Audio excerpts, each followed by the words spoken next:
Bluetooth device is ready to pair. Shalom.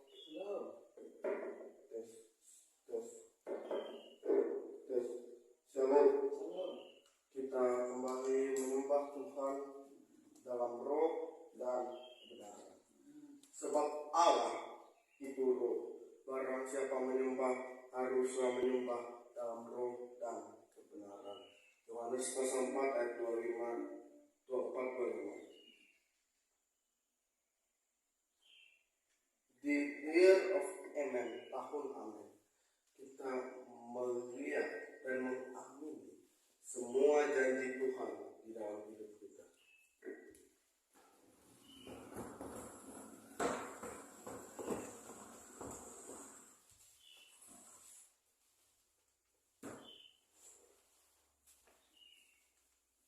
Silakan bangkit berdiri.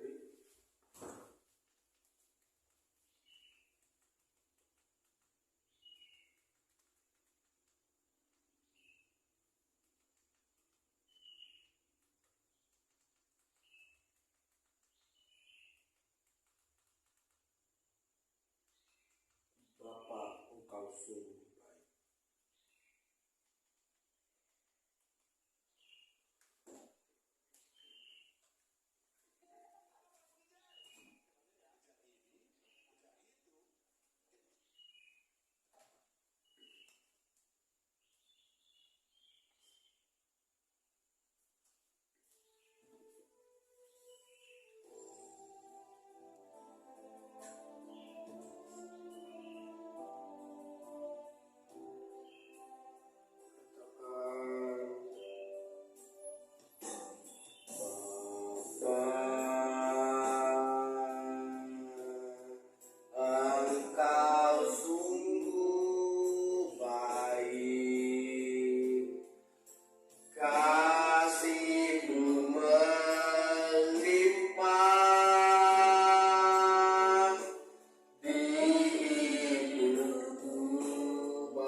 setiamu di sepanjang hidupku.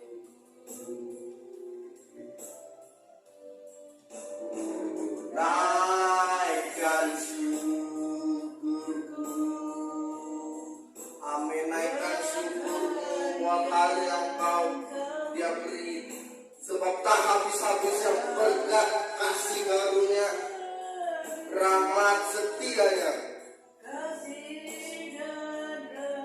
di dalam hidup. The Year of Amen berbicara ketika engkau mengamini semua janji Allah dalam hidup. Sadari siapa engkau di dalam kasih dan besar setiamu di sepanjang hidup. Besar setiamu di sepanjang hidupku.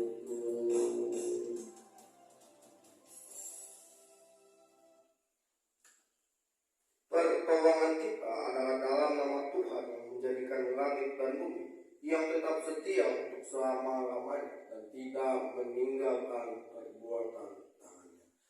Turun atas kita semua kasih karunia dan damai sejahtera dari Allah Bapa kita dan dari Tuhan Yesus Kristus menyertai kamu. Amin. Silakan Bu.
Mengubah segalanya, kasih yang ku terima tak tergantikan, tak tergantikan.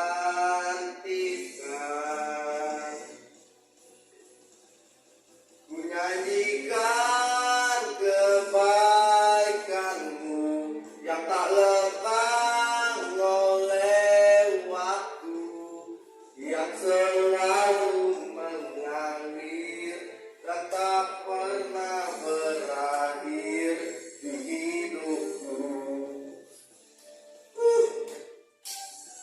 Amin.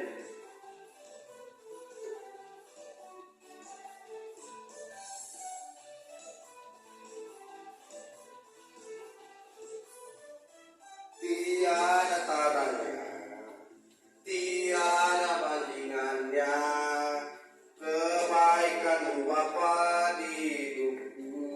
Mengubah segalanya, mengubah segalanya, kasih yang ku terima tak tergantikan, tak tergantikan, tak tergantikan. Ku nyanyikan kebaikanmu yang tak lekang oleh waktu, yang selalu mengalir dan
berakhir di hidupku. Amin. Kita akan mendengarkan firman Tuhan. Sebelumnya kita menyembah Tuhan.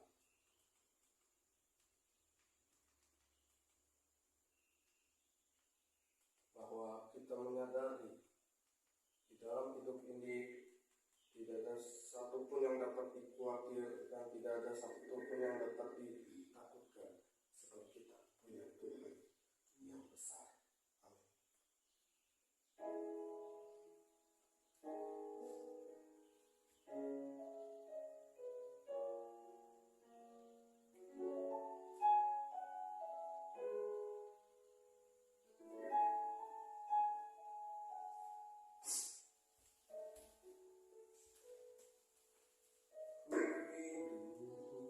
Karena percaya Kau yang berjanji setia, sungguh harapanku selalu ada di dalam-Mu.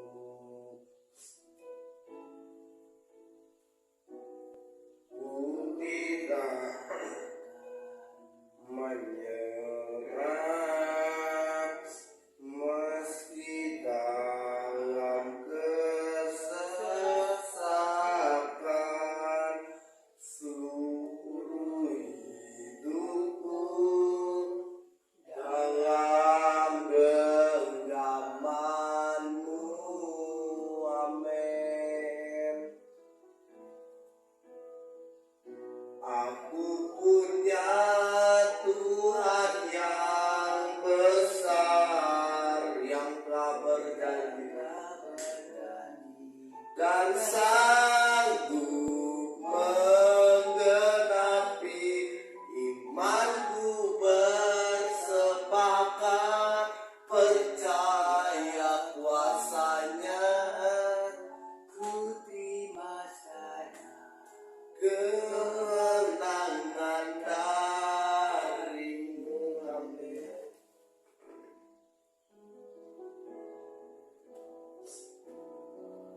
Ku hidup karena percaya Kau yang berjanji setia, seluruh harapanku selalu ada di dalam-Mu.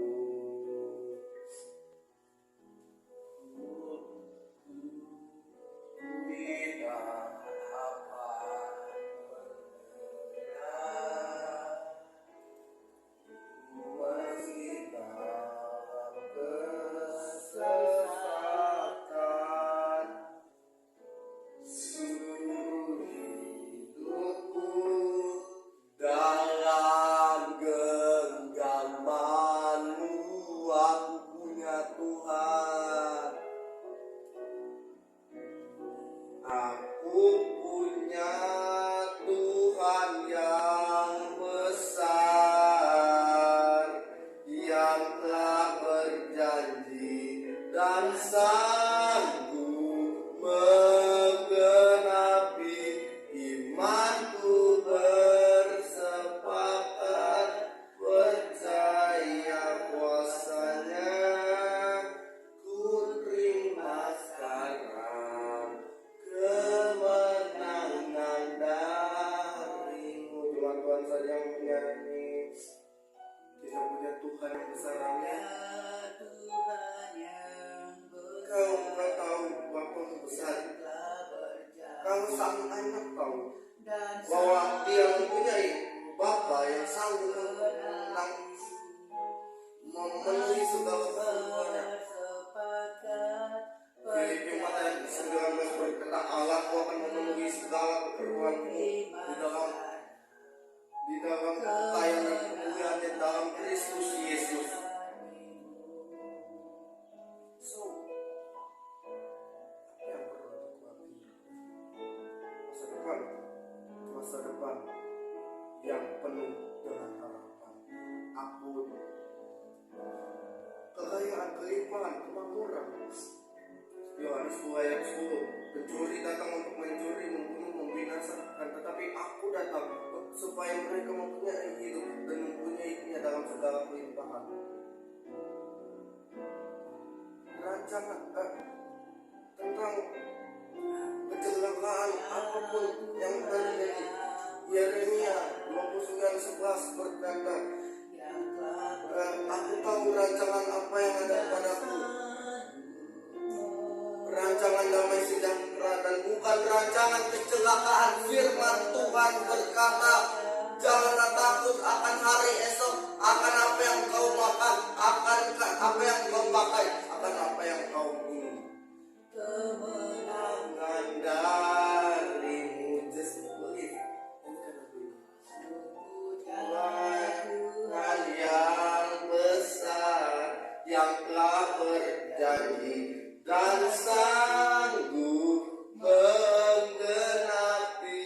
Imanku bersepakat percaya kuasanya. Ku terima sekarang kemenangan darimu.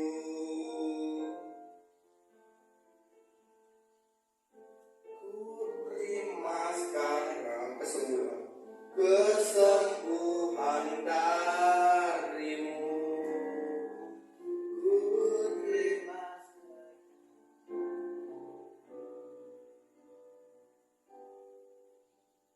Ku terima sekarang kelepasan darimu. Terima.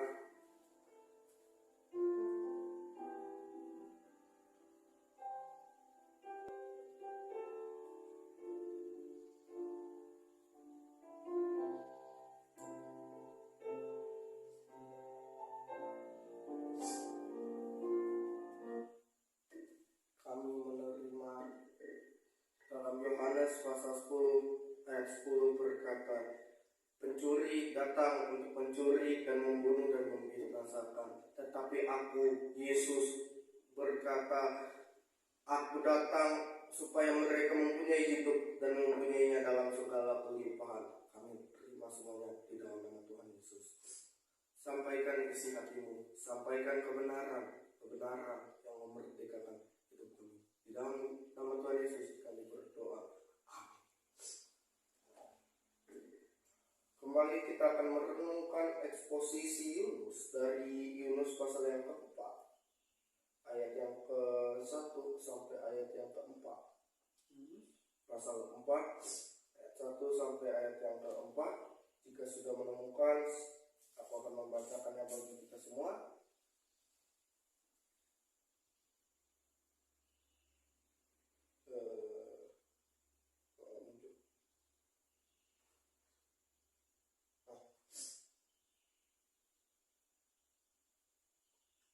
Sebelum kita merenungkannya, kita coba memikirkan satu kata rohani di dalam Alkitab.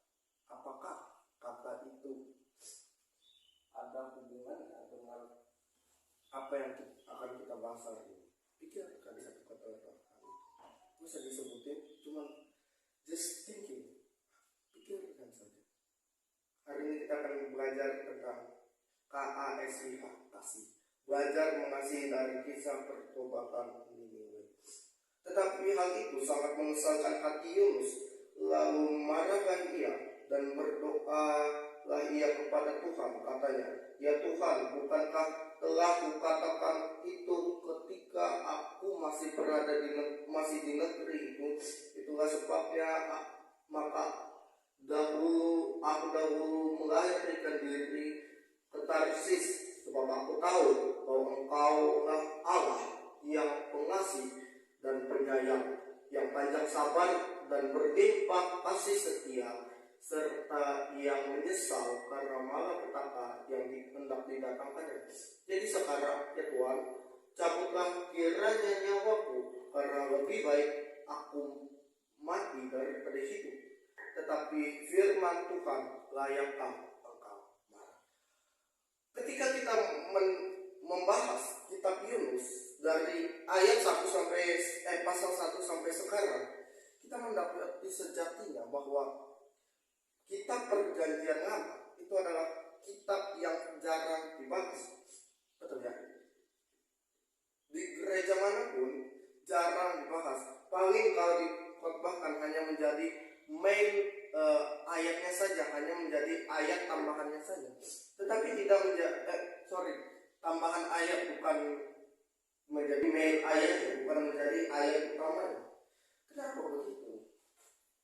Karena dalam set ini berkata kitab Perjanjian Lama adalah kitab yang jarang dibahas.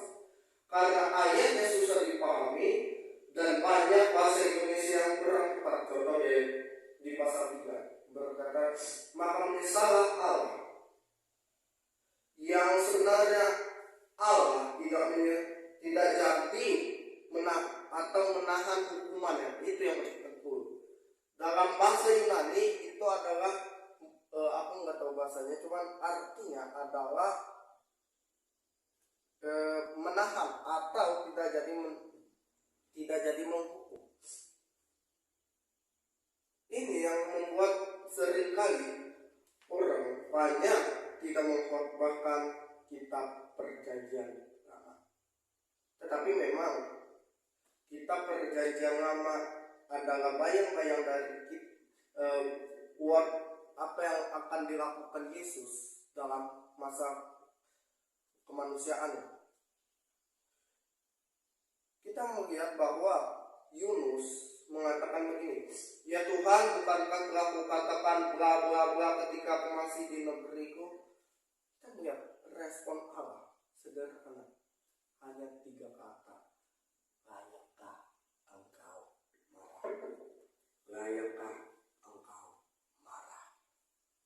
Hanya itu. Kita melihat respon Allah yang berkata, Anda tidak layak marah.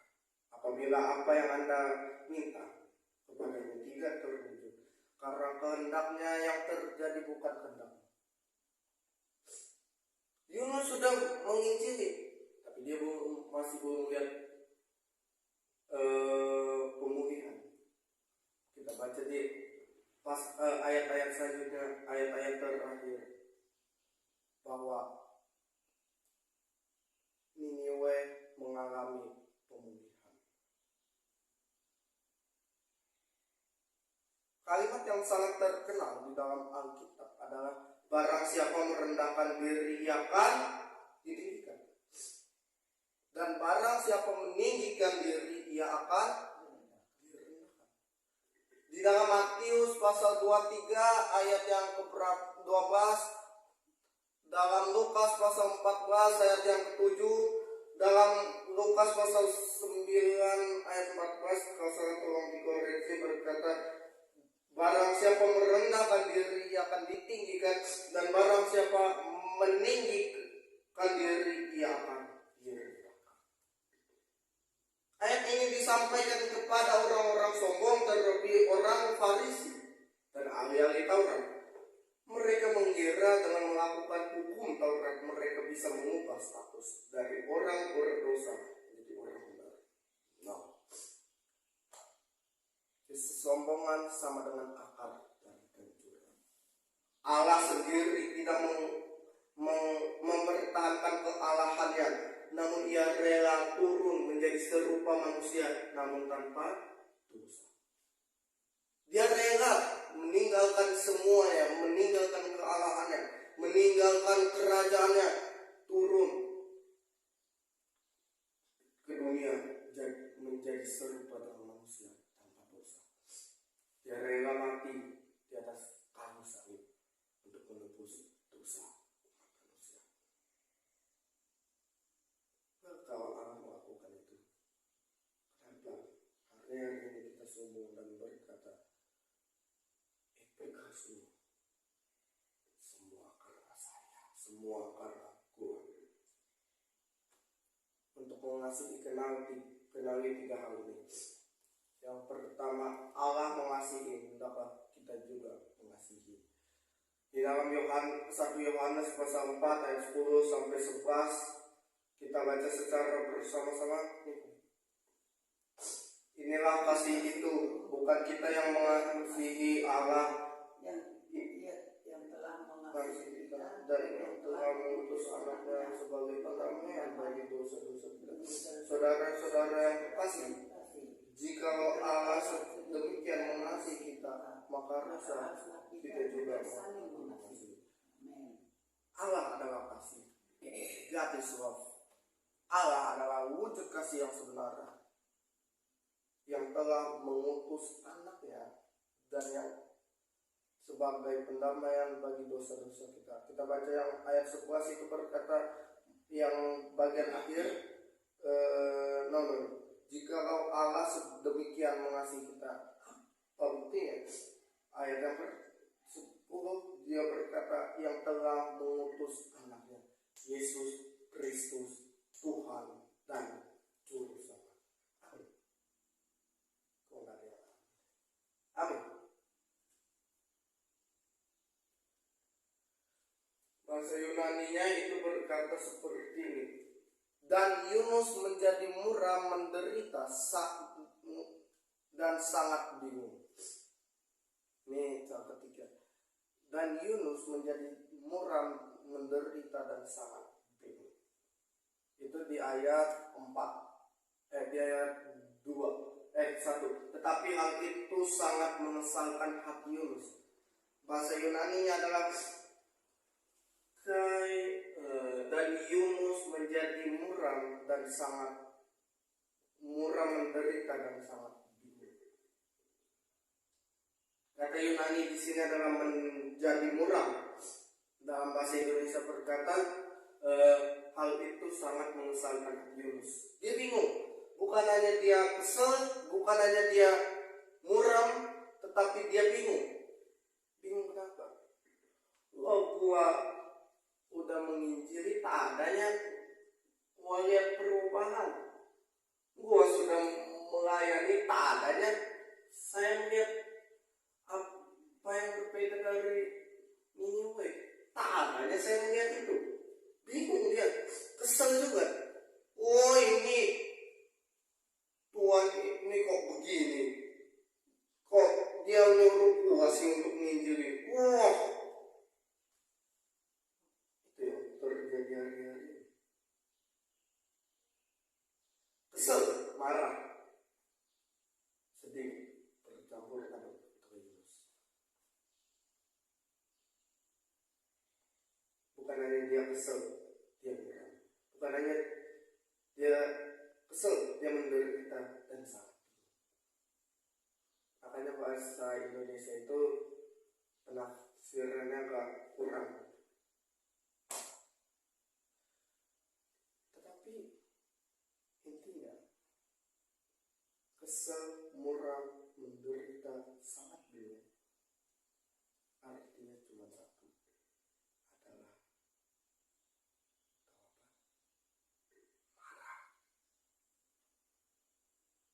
marah. Kata ini digabungkan, marah. Dia kesel dan marah.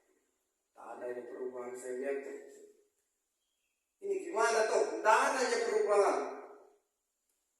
Tapi in the end mereka berubah. Pada saat aku menyiapkan khotbah ini, aku melihat dari YouTube khotbah pendeta Jimmy Lucas. Dan yang membuat aku terkesima itu adalah cerita Sakyus, si pemungut cukai tauya. Dia memanjat pohon demi melihat siapa tuh Yesus itu, demi melihat who is Jesus. Bahasa Inggrisnya seperti itu. So foto Yesus itu bahasa cowoknya seperti itu. Kisah Sakyus pemungut cukai itu diakhiri dengan kata begini, sebab anak manusia datang untuk mencari dan menyelamatkan yang hilang. Anak manusia Yesus datang untuk menyelamat, mencari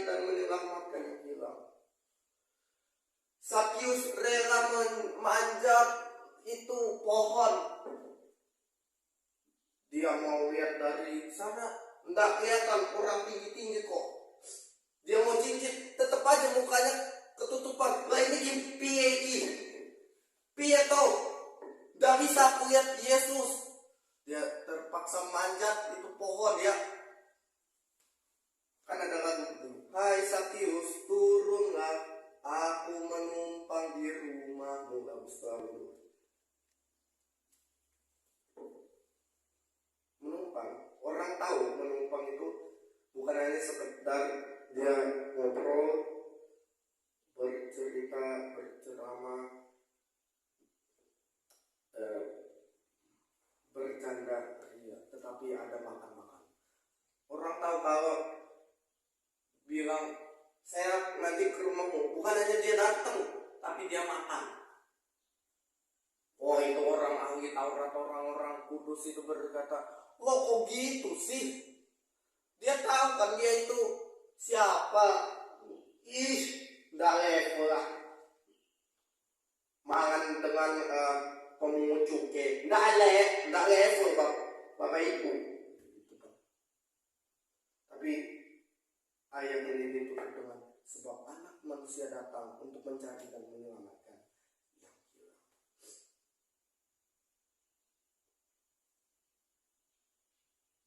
Yesus nggak memandang siapa Sakyus, dia mencari dan menyelamatkannya. Itulah yang terjadi dengan kita hari ini. Seberapa berdosa kita bukan menjadi akhir, dosa bukan akhir. Gereja bukan tempat orang pamer kehebatan, tapi bengkel orang berdosa dan sudah diselamatkan. Sadar diri.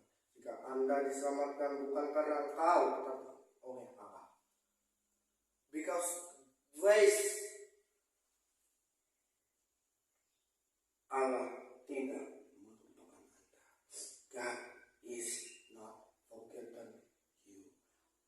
Di saat apapun ingat, God is not forgotten you. Allah tidak melupakanmu, Allah tidak menelantarkanmu.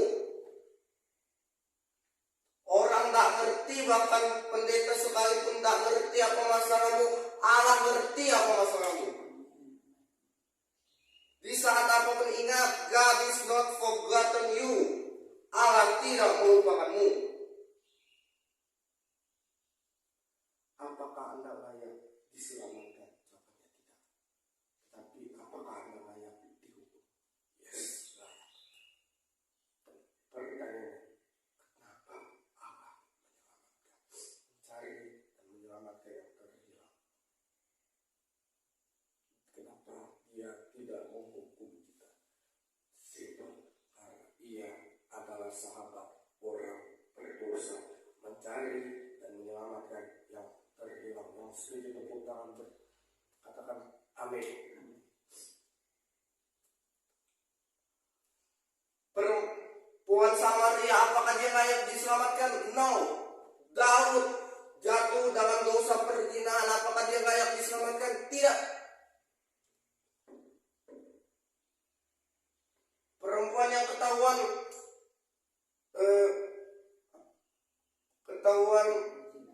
berzina dan hendak, apakah dia layak dilempar di batu? Iya. Tapi apakah Yesus melempari dia dengan batu? Tidak. Dia tidak menghukum mereka yang terhilang.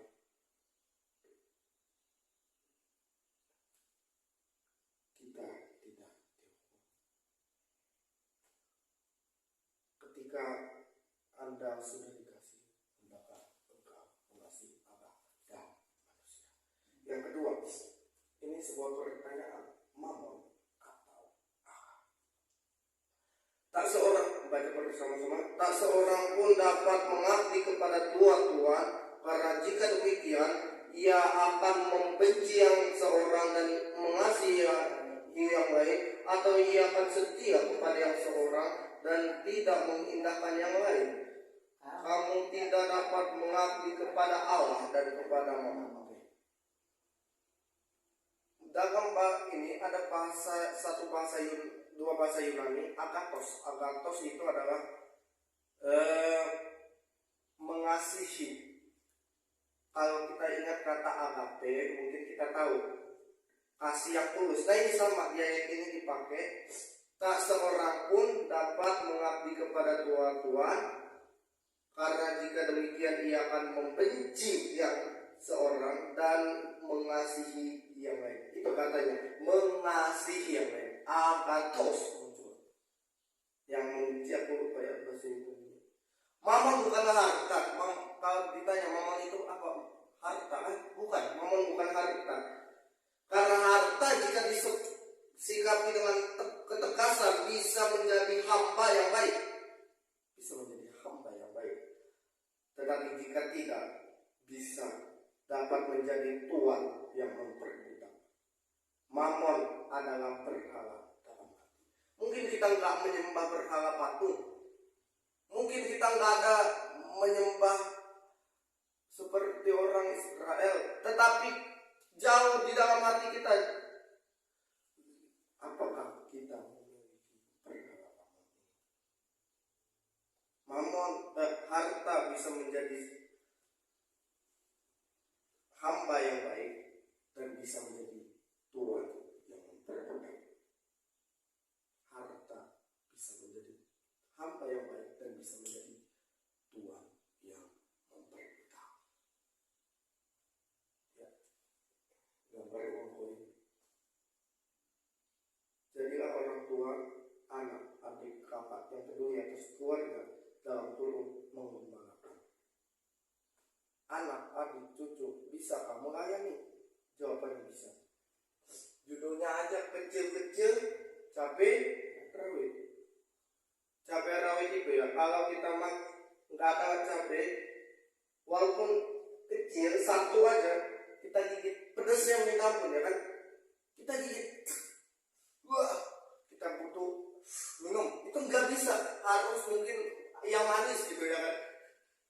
Mungkin teh gitu baru bisa. Kecil-kecil cabai rawit. 1 Timotius 4 ayat 12. Dalam eksposisi kitab 1 Timotius kita belum sampai sini, tapi kita membahas dulu. Jangan seorang pun menganggap engkau rendah karena engkau muda. Jadi dalam perkataanmu, dalam tingkah lakumu, dan dalam kasihmu, dan dalam sucian. dengan kata lain, semua orang dapat menggembalakan dan melayani satu dengan yang lain. Wow. Dengan kata lain, kita bisa menjadi gembala. Gembala itu ada dua alat yang dipakai. Kalau kita ingat di dalam Mazmur pasal yang ke-4, itu kita ada menemukan gadamu dan tongkatmu itulah yang menghibur aku. Gembala itu punya dua senjata, gada dan tongkat. Jadi gini, tongkat itu bentuknya seperti tanda tanya. Jadi itu gunanya gini, kalau domba itu tersesat atau kalau domba itu jadi domba itu adalah binatang yang bodoh sebetulnya. Kenapa bodoh? Karena dia itu kalau sudah bulunya itu bisa nyerap air. Jadi kalau dia lompat ke air, dia tenggelam, mati. Nyerap air. Kalau dia lompat ke jurang, mati juga. Jadi ketika gembala itu kan melihat dombanya di sini, gembalanya di sini, wah, nggak bisa manggil kok. Masa dipanggilnya gini, Asep, Budi, nggak mungkin kan? Dia lempar itu nggak kena dombanya, tapi di deket dombanya. Dia tahu itu tuannya, langsung ke gembalanya. Gembala seperti itu. Ketika dia sesat, ditarik itu dombanya, tarik pakai tongkat itu. Itulah gunanya tongkat dan gada. nggak ada. Ditarik. Ketika domba dia sudah ke tempat-tempat yang sesat, gembala menarik dia berkata, tempat itu tidak layak, di sini ada banyak rumput. Tempat yang sesat itu bisa berarti di diskotik, bisa berarti whatever, apa saja yang bisa menyesatkan. Tetapi ada rumput, ada firman yang disampaikan. Hari-hari ini kita mendengar bahwa ada kasus pelecehan. Kita melihat bahwa dunia bukan semakin baik. Dunia semakin jahat, dunia semakin kelam, dunia semakin buruk. Ini dapat terjadi karena patriarki dalam masyarakat yang masih kuat. Seringkali budaya patriarki juga mewajarkan tindakan pelecehan seksual ini dan justru menuduh korban atau viktim balsmi. Percabulan adalah dosa yang merusak. Dalam 1 Korintus pasal 6 ayat yang ke-12 sampai 20. Ya, ini adalah gembala. Yang pertama adalah gembala aku kita, Yesus Kristus Tuhan dan Raja. Yang kedua, bisa pendeta kita. Aku menampilkan foto pastor aku. Bisa juga orang tua, parents, dan bisa juga anak. Semua orang bisa menjadi gembala yang membawa keluarga dan gereja Tuhan, yang dapat mengambil keputusan yang benar dan membangun. Salah gunting rambut, lu nyesel sebulan. Salah makan, nyesel mencret 3 hari. Tapi salah pilih keputusan, Anda menyesal seumur hidup. Kita tunduk kepala. Tuhan mengingatkan pada hari ini bahwa siapapun kami, apapun latar belakang kami, apapun masa lalu kami bisa menjadi gembala yang menggembalakan keluarga. Kami bisa menjadi gembala yang menggembalakan gereja Tuhan. Kami bisa menjadi gembala yang menarik domba-domba Tuhan kembali ke jalan Tuhan. Firman-Mu mengingatkan pada hari ini, layakkah Kamu marah? Kami berdoa bagi keamanan bangsa kami Indonesia.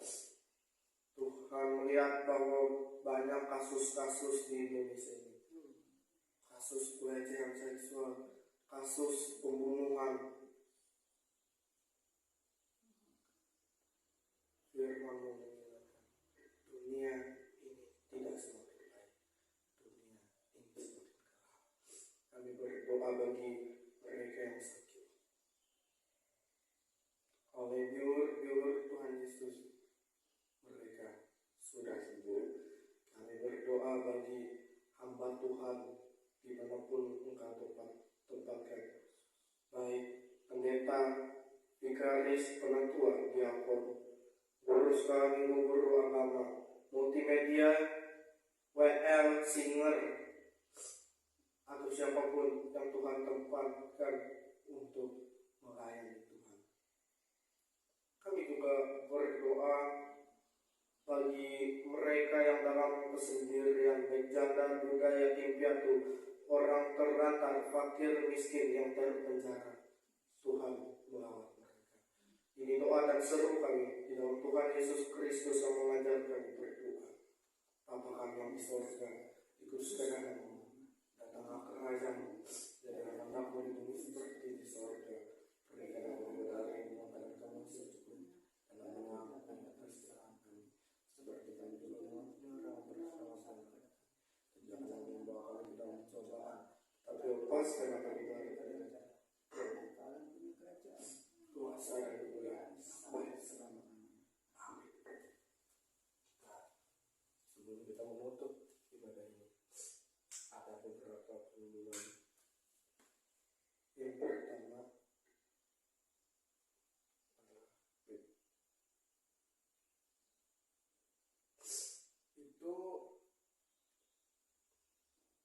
di tanggal 7 April ada Jumat Agung. Nah, sebelum Jumat Agung dimohon kita mengisi form yang ada di layar ya. Bentar aku muncul formnya.